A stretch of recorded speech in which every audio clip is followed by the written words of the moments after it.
여러분 안녕하세요. 저는 법대 83학번 이은경 변호사입니다. 이렇게 후배들과 뜻깊은 시간 갖게 돼서 참 기쁘네요. 오늘 강의 주제는 양성평등에 기반한 리더십과 조직문화예요. 조직문화란 무엇인가, 또 양성평등, 정의, 또 리더십 이렇게 진행을 할까 해요. 그럼 이제 처음에 조직문화가 무엇일까 정의를 보면 사실 구성원이 공유하는 가치체계, 뭐 통제 수단이기도 하지만 실은 비전, 성과 이런 거랑 연관돼 있어요. 그러니까 사실 조직 문화는 정말 중요합니다. 조직이 내 성격도 바꿔요. 인격도 바꿔요. 여러분 고대 들어와 있으면 특히 고려대학에 특별한 그런 캐릭터가 있잖아요. 그러니까 나라도 비슷합니다. 나라도 옛날에 뭐 국민성이란 말 많이 했는데요. 예컨대 길에 막 돈이 떨어져 있을 때 독일 사람은 한 80% 정도가 돌멩이 같은 걸 올려놓고 그냥 지나간다 그래요. 한국은 어떨까요? 아마 경찰에 신고하기 위해서라도 아마 들고 가겠죠? 뭐 독일 얘기가 나왔으니까 좀 말을 이어가면 디트리 본 해퍼라는 독일 사람이 있는데요. 이제 히틀러 암살 음모에 가담했다가 교수형을 당한 뭐 당대 천재입니다. 그러니까 나치 정권이 정당한지 질문하면서 수레바퀴에 깔린 희생자를 돌보는 일뿐 아니라 수레바퀴 자체를 멈춰야 한다. 유명한 말을 했어요. 그러면서 집단 인격이란 말을 강조했는데 이렇게 세상과 나를 구분하지 않고 두 영향으로 딱 분리하지 않고 내 인격과 너의 인격이 사실은 그 공동체 속에서 하나다. 계속 영향을 주고받는다. 그러니까 내 삶의 사회적, 역사적 공동체 속에서 책임을 물어야 한다. 그렇지만 이것은 집단주의나 개인주의는 아니다. 공동체가 소중하면서 개인 인격이 존중돼야 되는, 그러니까 내가 우리라는 공동체 속에서 완성된다. 뭐 그런 얘기예요. 사실 우리가 공동체를 추구한다는 것은 사실 인간 운명이 같다는 거거든요. 그러니까 인간 운명을 뭘로 붙였습니까? 사실 정의죠, 정의. 공동체 골격이 바로 정의인데요. 이 정의를 정의하는 게 어렵죠. 이 정의의 구조를 짜맞추는 가장 기본적인 질서가 바로 법입니다. 그러니까 규범이죠. 인간은 자유가 무제한일 때 오히려 자신의 운명이 파멸될 수도 있다는 걸 알게 됐거든요. 그래서 이제 사회 계약의 범위 내에서 이제 규범을 지어서 권리와 의무라는 것이 이제 만들었는데요. 이것이 권리의 본질도 수레의 한 바퀴에 불과해요. 그래서 사실은 의무를 전제하지 않는 한 존재의 의의가 없어요. 권리는 존중되고 의무는 준수돼야 하는 거죠. 하여튼 조직 문화는 되게 중요한데 사실 이게 시너지랑 관련이 있어요. 여러분 시너지 많이 들어봤죠? 그러니까 1 더하기 1이 2가 아니라 한 사람과 한 사람의 만남이 심지어 8, 16, 뭐 1600의 효과도 낼 수 있다. 이런 말을 스티븐 코비가 했죠. 물론 반대 마이너스도 가능하죠. 이 시너지는 사실 우리 몸처럼 생각하면 좋은데요. 여러 구성원 중에서 한 사람이 가진 재능, 뭐 배경, 네트워크 같은 것을 공유하는 겁니다. 사실 우리 시대가 이 직면하는 이제 참 그 문제는 자원이 없는 것이 아니라 이미 있는 자원, 이 가치 있는 자원을 제대로 활용하지 못하는 것 때문이라고 하죠. 하여튼 조직의 역량, 플러스 시너지 창출법을 잘 활용하면 사실 열심히 일만 하는 것보다 더 좋은 결과를 얻을 수 있습니다. 근데 또 부정적인 문화를 좀 볼까요? 부정적인 것은 이제 침묵 문화, 회피 문화, 이제 집단 문화를 들 수 있는데 이 침묵이라는 게 사실 부당한 대우나 모욕을 당해도 솔직하게 말을 하는 게 바람직한데 그냥 침묵이 차라리 낫다. 말을 해봤자 뭐 반영도 안 될 거고 또 왕따가 될 수도 있고 또 상사가 부정적 평가를 할 수도 있지 않냐 이런 거. 또 회피 문화는 용감하게 이제 말을 했는데 성공에 대한 보상은 미미하지만 실패하면 가혹해서 처벌이 과학해서 차라리 상황을 은폐하거나 침묵하는 게 낫다. 뭐 이런 문화입니다. 집단 문화는 하여튼 개인보다 집단 이익이 훨씬 중요하다고 느끼는 바람에 이렇게 소수 의견을 가진 사람에게 넌 다수에 맞춰 이런 동조 압력이 가해지는데 문제는 이 집단 소거 자체가 만약에 합리성이 결여되어 있어서 잘못된 의사결정을 내리면 일단 제지하기가 어렵고 사실 전체주의가 되죠. 뭐 나치도 그렇고 공산주의도 마찬가지입니다. 이제 양성평등이란 무엇인가? 이제 남성과 여성, 양성을 말하는 건데요. 그 전에 이제 성의 구분을 어떻게 할 것인가? 이제 두 가지 흐름이 있습니다. 구분을 뚜렷이 하자, 아니면 구분을 없애자.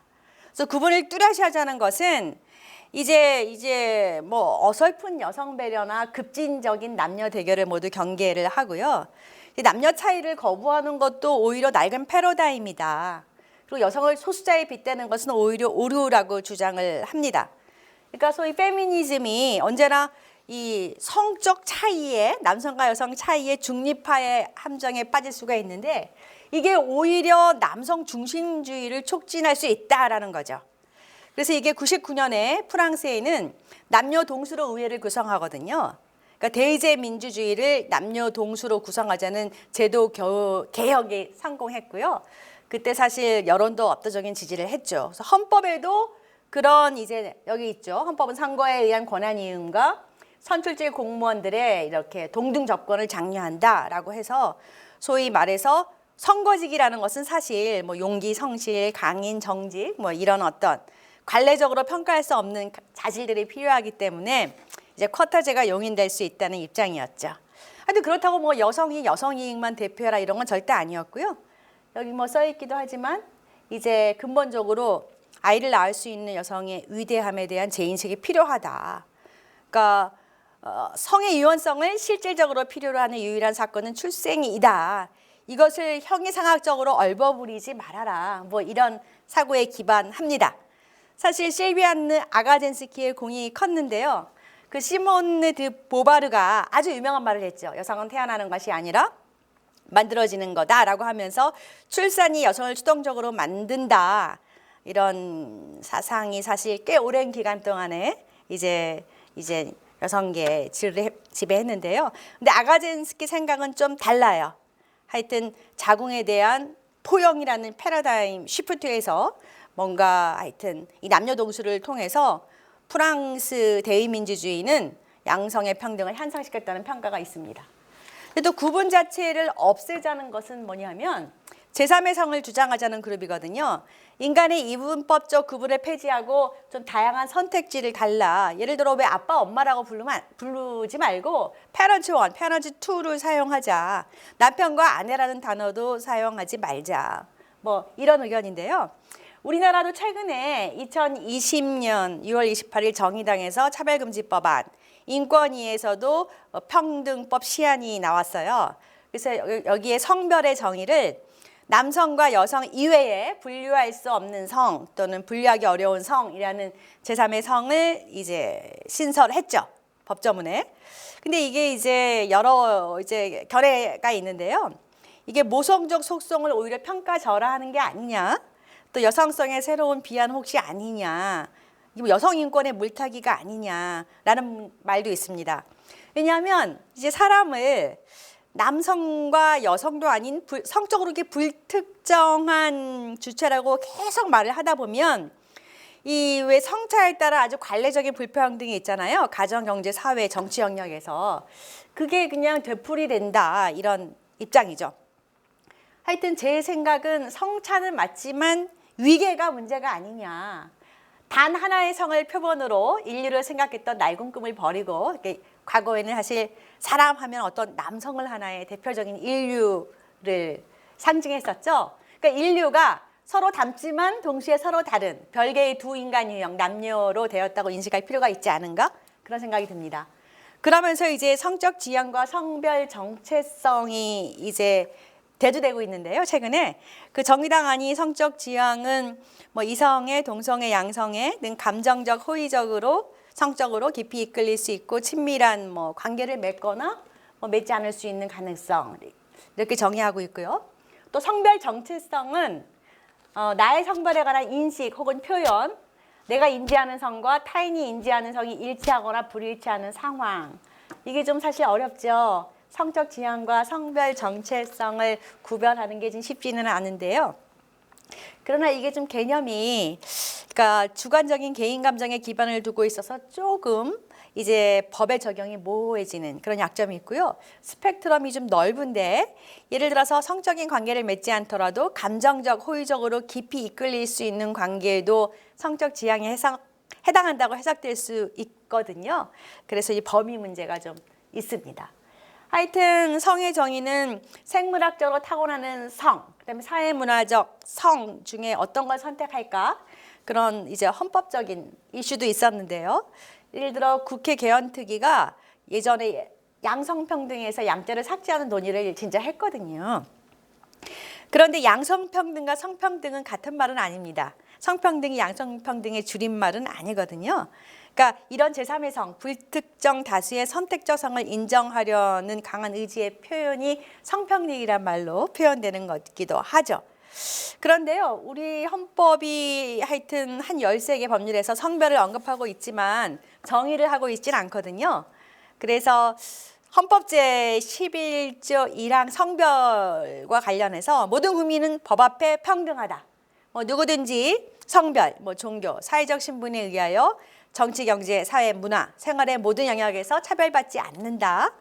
라는 거의 성별의 정의를 헌법재판소는 개인이 자유로이 선택할 수 없고 변경하기 어려운 생리적 특징이라고 선언을 해서 생물학적 선을 의미한다고 이제 보고 있어요. 이게 2010년도 이제 그 사건인데요. 근데 이제 요즘은 사실은 굉장히 젠더만 쓰는 경향이 있죠. 근데 젠더는 이게 자연 발생적인 용어가 아니라 어떤 특정한 목적하에 만들어진 이념적 용어라서 사실 이 개념 자체가 명확하지는 않습니다. 그래서 이제 포괄적 차별금지법 지금 한창 국회에서 논의는 있는 것 같은데요. 이게 혼인과 가정에 미치는 영향을 우리는 이제 생각을 해야 되죠. 첫째는 이제 남녀 두 개의 성에 국한하지 않고 수많은 젠더를 인정하는 게 타당한가? 이게 국민적 합의가 필요합니다. 여러분도 생각해 보세요. 이제 국가는 개인이 결정하는 다양한 성을 수용하고 이를 전제로 모든 법률을 혼질할 의무를 부담하거든요. 그래서 헌법과 민법이 이제 양성, 부부, 남편, 아내 이렇게 구별적 용어를 사용하는 것을 이거는 성별 이분법이기 때문에 안 된다. 제3의 성을 인정하자라고 하게 되면 다 이제 법률을 손질을 해야 됩니다. 사실 미국 뉴욕시 인권위원회는 이미 성을 31개인가 종류로 했죠. 그래서 이 중에 남자 여자도 있지만 예를 들면 여기 젠더 플루이드 같은 경우에는 내가 성이 상황에 따라서 남자였다가 여자였기도 하고 이런 식으로 굉장히 다양해요. 그리고 이런 젠더 정체성에 관한 것도 사실은 남성과 여성 이외에 굉장히 다양합니다.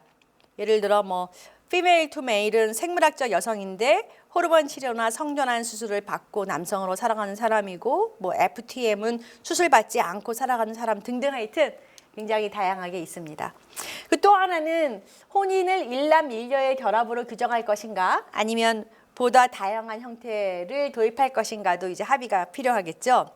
2015년에 이미 미국의 동성혼 합헌 당시에 이제 9명 중에서 4명이 반대했고 5명이 혼인을 한 남성과 여성의 결합이라 정의한 것은 이게 표현할 자유를 침해한 것이다 라고 이제 그때 판결했죠.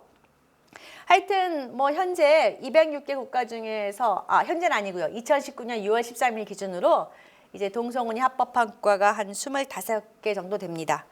하여튼 우리나라도 포괄적 차별금지법 발안을 계기로 남녀를 대체하는 다양한 종류의 성을 인정할 것인가가 이제 수면 위로 올라왔어요. 근데 제 생각은 이게 이제 선진국으로 불리는 몇몇 국가들이 굉장히 이제 급격하게 주도해 온 이 대담한 실험이 과연 인류사적으로 어떠한 평가를 받을까? 그건 아직 아무도 알 수 없거든요. 사실 인간이 경험하지 못한 어떻게 보면은 가장 혁명적인 변화 또는 가장 위험한 변화 알 수 없죠. 그러니까 저는 개인적으로 남과 여의 구분을 없애는 것보다는 오히려 남과 여의 차이를 적극 활용하는 게 더 현명한 게 아닌가 그런 생각을 갖고 있습니다. 차라리 남과 여 모두에게 국가사회의 중요한 의사결정, 책임과 의무를 동등하게 분배하되 출생과 양육의 숭고함을 강조하고 좀 섬세한 시스템으로 지원하는 이제 그거를 생각을 해보고 있어요. 자, 이제 양성평등 얘기를 하죠. 이제 양성평등은 이제 여성의 지위 향상, 권리 보호라는 적극적인 개념이 있었죠. 근데 차별, 혐오로부터의 보호라는 측면은 사실 소극적 양상이죠. 우선 소극적 분석을 좀 해볼까요? 이제 성 역할에 관한 고정관념에 기초한 차별은 일단 금지됩니다. 그 유명한 호주제 판결 아시나요? 그러니까 과거 전통적으로 남녀의 생활 관계가 일정한 형태로 형성돼 왔다는 사실이나 관념에 기인하는 차별, 즉 성 역할에 관한 고정관념에 기초한 차별은 허용되지 않는다는 게 헌법재판소 입장입니다. 그런데요, 예를 들어서 보통 여자 화장실이 남자 화장실보다 한 1.5배 많거든요. 이건 뭘까? 이건 차별일까요? 근데 이거는 이제 남성 또는 여성에게 특유하게 나타나는 문제 해결에 필요한 경우로 봐서 이런 거는 이제 차별로 보지는 않죠. 근데 차별도 양가적 차별, 양가적 성차별의 문제가 있어요. 성차별이라는 게 적대적인 성차별이 있는 반면 우호적 성차별이라는 개념인데요. 사실 여성에 대한 적대와 온정이 이렇게 혼재된 개념입니다. 사실 양성차별이라는 게 남성의 보호의식이나 친밀감, 긍정적 요소로부터도 발생할 수 있다는 겁니다. 그러니까 적대적 성차별은 남성 위주 권력 구조에 도전하는 여성을 배제해 왔다면요. 이제 온정적 성차별은 전통적 역할을 하는 여성에 대한 격려와 보상을 주는 방식이죠. 그러니까 여성이 이제 과거에 폄하와 무시의 대상이었을 뿐 아니라 동시에 보호와 흠모의 대상이기도 했는데요.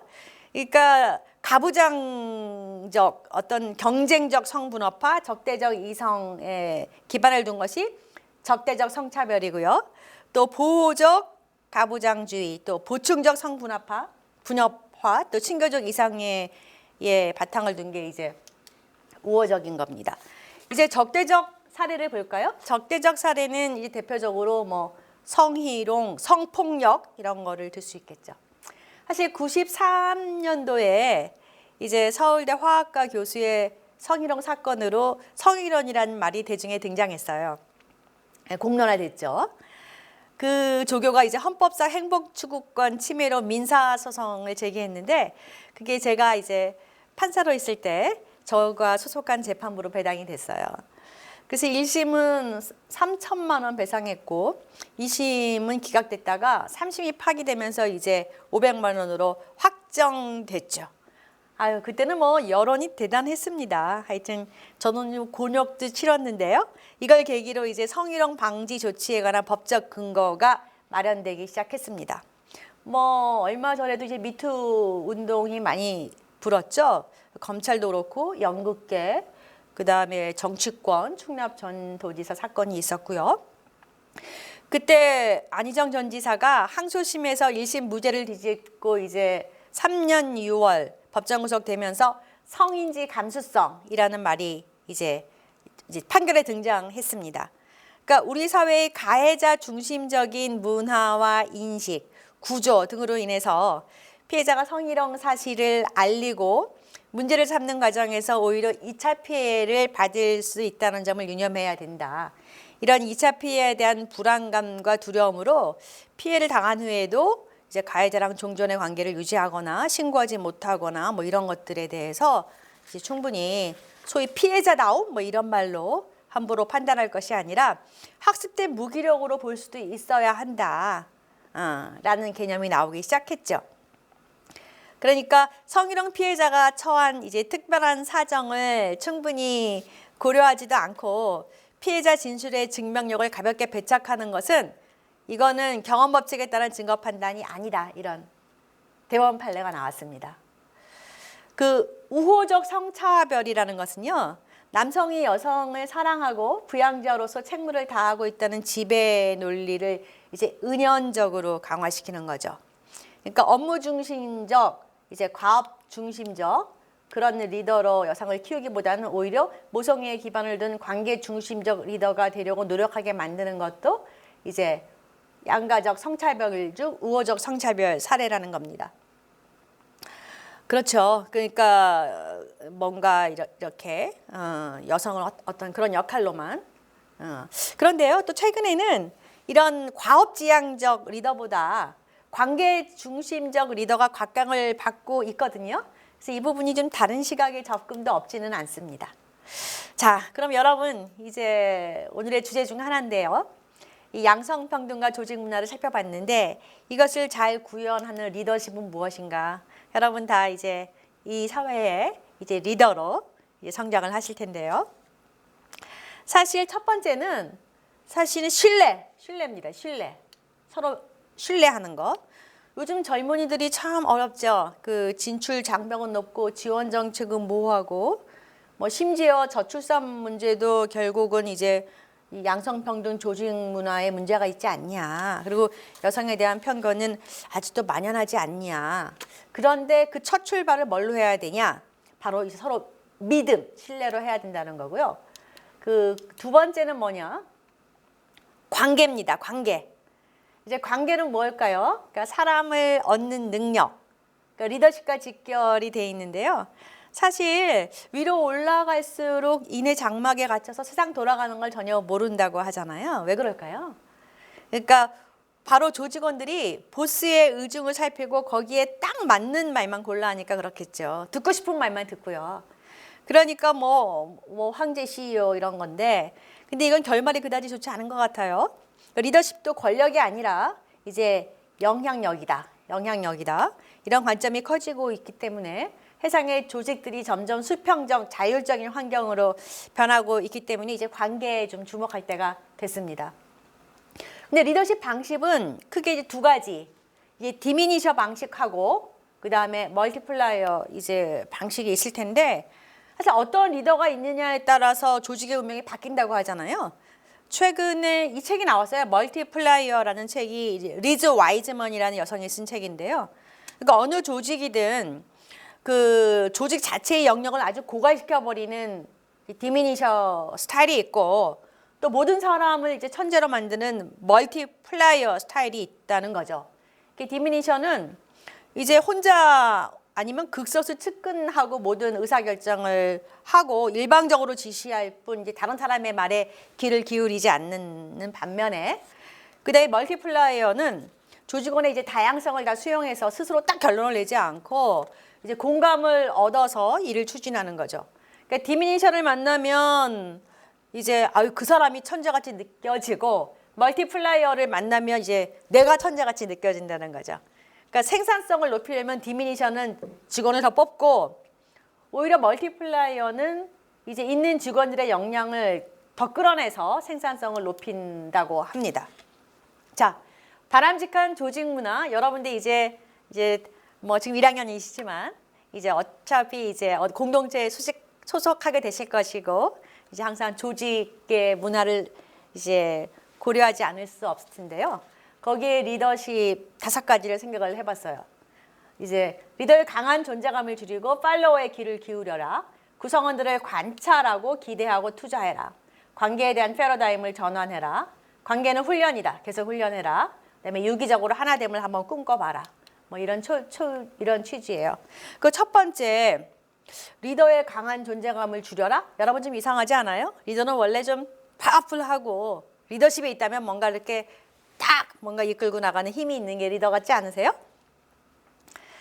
그런데요. 리더가 존재감이 크면요. 조직은 경직되는 게 사실입니다. 오히려 리더가 훌륭할수록 자기의 강한 존재감을 줄이는 노력이 필요할 수도 있는데요. 왜냐하면 다른 사람이 커질 기회를 얻을 수 있거든요. 리더가 작아지면. 그렇다고 뭐 리더가 쪼그라들지도 않습니다. 역설적이게도 강한 존재감을 드러내는 횟수를 줄이면 오히려 가끔 하는 리더의 발언이 더 무게감이 있죠. 더 큰 영향력이 있죠. 그러니까 목소리만 크면 그 부하들은 그때만 참지 진심으로 따르지는 않죠. 두 번째는 뭐 이거는 평균의 종말이라는 책이 있는데요. 사람은 저마다 타고난 재능이 다르다는 거죠. 뭐 어떤 사람은 암기력이 좋고 어떤 사람은 상황 판단이 빠르기도 하고요. 또 수리적 이해가 높은 사람도 있고 예술적 감각이 뛰어난 사람도 있죠. 이렇게 다차원적 개인인성을 무시하고 그러니까 평균적 지능이라는 기준만 정해놓고 그 사람이 평균보다 높은가 나쁜가 이렇게 수리적으로만 판단을 하는 게 이제 문제라는 말입니다. 하여튼 개별적인 사람 하나하나에 요새는 가치가 또 많이 이동을 하고 있어요. 정말 사람을 들여다보면 누구나 뛰어나게 잘하는 것들이 있거든요. 이걸 찾아내는 게 바로 리더라는 겁니다. 각 구성원의 타고난 재능을 아주 세심하게 구체적으로 관찰을 해서 이걸 알아내는 노력이 굉장히 끊임없이 요구되는 거죠. 그러니까 리더가 자기가 나를 따라와 뭐 이러는 것이 아니라 구성원 하나하나를 세심하게 보는 거예요. 아, 이 사람은 어떤 특징이 있지? 이 사람은 어떤 강점이 있지? 그래서 그걸 안 다음에 그 사람한테 한번 그 재능에 맞는 일을 능력치게 넘게 한번 맡겨보라는 거죠. 그런데 이제 아무래도 업무 격차가 나겠죠. 그걸 리더가 다 해결해 주는 게 아니라 그래서 코칭을 하면서 그들 자신이 메우게 하는 겁니다. 그러니까 발전하는 모습을 지켜보는 거죠. 그러니까 문제 해결사가 아니라 코치가 되라는 겁니다. 그러니까 리더는 조직원들을 위해서가 아니라 조직원들과 함께 문제를 해결해야 된다는 거죠. 그러니까 사실 요즘 정부 방침이 이제 국민의 모든 필요를 채워주는 쪽으로 점점 변하고 있어요. 그러니까 나라마다 책임이 개인에서 정부로 이동하고 있습니다. 국가는 국민에게 자기 문제의 답이 되라고 촉구하지 않죠. 대신 이제 답이 돼주기 시작했거든요. 그런데 과연 그렇다고 뭐 행복할까요? 왜냐하면 적극적이고 자립적인 삶을 살지 않고 다른 사람이 답을 찾아줄 때까지 기다려야 한다는 거. 그러니까 한마디로 남 탓, 세상 탓을 한다는 것은 사실 자기 발전을 가로막는 장애가 될 여지도 있죠. 그러니까 세 번째는요. 이제 관계에 대한 패러다임. 관계하면 뭐가 생각나세요? 갑을 뭐 이런 거 생각나시죠? 흔히 말하는 갑을 관계. 근데 이제 관계에 대한 수평적 사고를 도입을 해야 되는데요. 저는 그것을 돕는 자와 이제 도움이 필요한 자로 정의 내리면 어떨까 생각을 합니다. 그러니까 사실 리더는 헬퍼지 전지전능자가 아닙니다. 여러분, 뭐 선두주자, 빛의 속도로 대응하는 사람, 아이디어맨, 늘 온 상태인 사람, 낙관주의자, 보호자, 구조자, 전략가, 완벽주의자 이런 어떤 생각 드세요? 훌륭한 리더라는 생각이 드시나요? 그런데요, 의외로 이런 유형자들은 아주 탁월한 참모일 수는 있어요. 그러나 이런 사람들이 훌륭한 리더라고 보기 어렵고 오히려 앞서 제가 소개한 책에서 나온 디미니셔 유형에 속하는 리더일 수 있습니다. 사실 신도 우리를 도우시지 헬퍼지 우리 대신 모든 문제를 해결해서 해치우시진 않거든요. 그러니까 이런 유형은 본인은 천재라고 불릴 수는 있는데 굉장히 에너지가 고갈되고 힘들고요. 그리고 또 다른 사람을 키우고 성장시키기에도 어려움이 많습니다. 그러니까 여러분이 관계에서 어떤 지혜를 얻고 관계를 어떻게 활용할 것인가를 잘 생각해 보시는 것도 참 좋을 것 같아요. 네 번째는 아까 훈련을 많이 하라고 했잖아요. 그러니까 훈련이 몇 가지 있는데요. 첫 번째는 경험의 폭을 넓히라는 겁니다. 그러니까 실패도 극복하면 값진 경험이 되죠. 여러분, 실패하면 어떤 생각 드세요? 다시는 실패하지 말아야지. 그렇게 생각하세요? 이거 불가능할걸요? 아니면 실패를 무서워하시나요? 이건 사실 좀 치명적이죠. 그러니까 마지막으로 실패를 통해서 무엇을 배우시나요? 이게 바로 생산적인 겁니다. 그래요. 그런데 보통 사람들은 이래요. 사람들은 일단 시도조차 안 해요. 시도하더라도 작심삼일에 그칩니다. 굳은 의지가 없기 때문이죠. 반드시 좀 해보겠다. 그리고 힘에 부치면 그 포기하고 말죠. 이제 이게 참 제일 문제예요. 하여튼 실패는 항상 있습니다. 그 실패를 무서워하지 않고 시도하라는 얘기를 저는 하고 싶은 거예요. 실패를 통해서 배우라 뭐 이런 거죠. 사실 저는 여러분 이제 고대 법대 83학번이에요. 83학번이면 대충 나이가 짐작이 가시죠. 그런데 저는 올해 노트 한 권을 샀어요. 노트에다가 한 200개 올해 이루고 싶은 거 아니면 뭐 한 2, 3년 걸리거나 평생에 걸친 과업이라 하더라도 제 꿈을 적었어요. 200개를 뭐 하루에 적은 건 아니고요. 시간을 오래 두고 지금도 뭐 지금 적은 것도 있는데요. 그래서 리스트를 작성한 다음에 그 세부적인 구체적인 목표를 이제 가끔씩 보면서 내가 이룬 거는 줄을 긋고 아직 이루지 않은 거는 한번 보면서 노력을 하고 뭐 그런 거를 하고 있거든요. 이거 굉장히 유용합니다. 여러분 이제 구체적이고 세부적인 목표를 종이에 적어두세요. 그러면 성공 확률이 10배나 올라간다는 연구 보고도 있습니다. 이거는 꼭 강추입니다. 그 다음에 두 번째 하는 거는요. 이제 막 경험의 폭을 막 넓혀라 했는데 이제 아이러니하게도 내 경험을 비워라 라는 겁니다.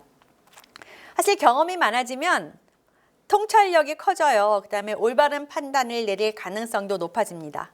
예를 들어 책 같은 거 많이 읽어도요. 사실은 굉장히 이게 외연이 확장되거든요.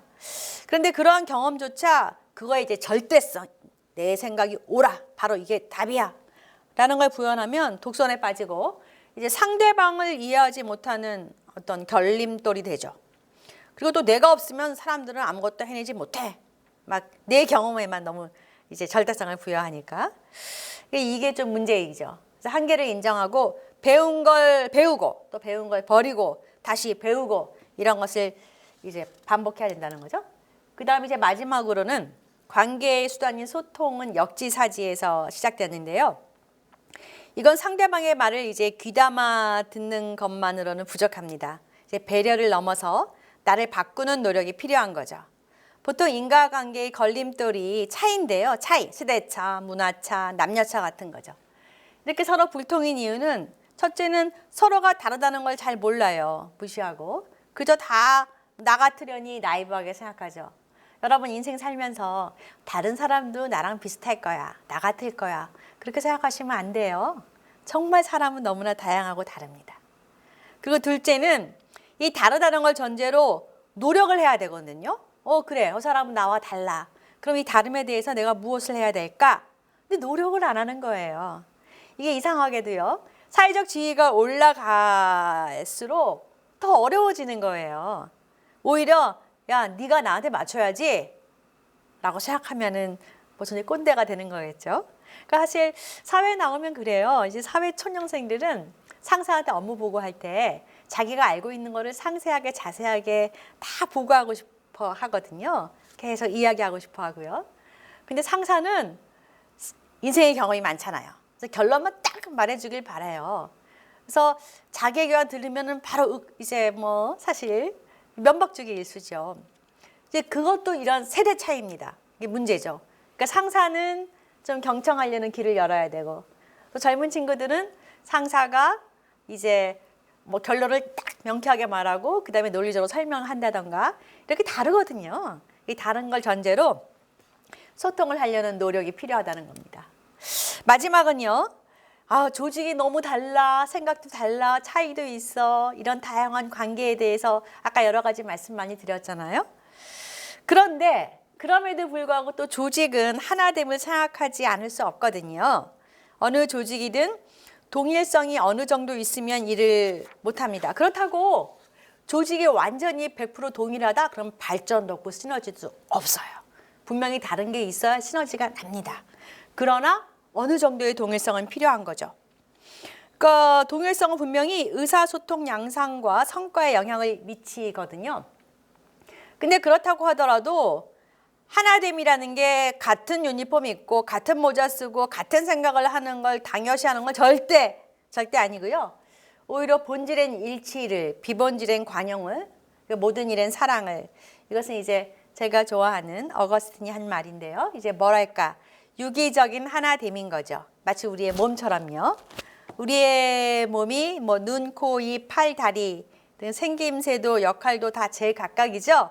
그러나 기능과 모양이 너무 다른데 그런데 하나인 거잖아요. 그런 바로 유기적 하나됨을 꿈꾸는 게 필요한 것입니다. 여러분 제 강의는 여기까지 이제 마치겠는데요. 이제 조직 문화, 그 다음에 또 소위 양성평등, 리더십.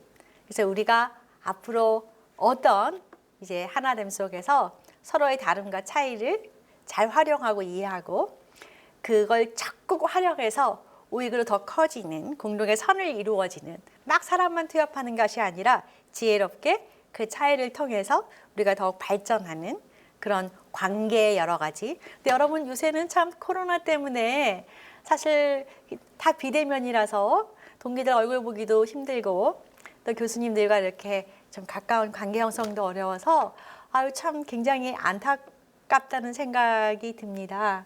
빨리 이게 좀 해소가 됐으면 좋겠고요.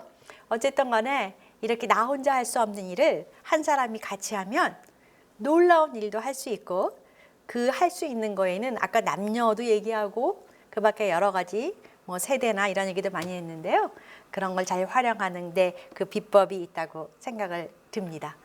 여러분 오늘 이 강의를 잘 경청해 주셔서 감사합니다. 네, 또 뵐게요.